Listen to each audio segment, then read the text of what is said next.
Dávajte teraz pozor, lebo toto je naozaj pecka. A to je iba začiatok. Webová aplikácia Whimsical, ktorú u nás používame pre zápis poznámok do myšlienkových máp, obsahuje zaujímavú funkciu.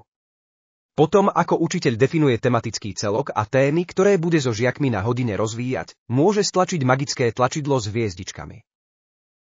ChatGPT navrhne vetvenie aj jeho obsah. Automaticky a v slovenčine. Potom sa učiteľ spolu so žiakmi nad návrhom kriticky zamyslia a spoločné poznámky upravia a doplnia o multimediálne informácie. Je na učiteľovi, akú časť tohoto objavného procesu vykoná ako prípravu na hodinu a čo nechá pre časť, do ktorej zapojí žiakov. Asi neexistuje veľa predmetov na strednej škole, pri ktorých by sa táto funkcia nedala využiť.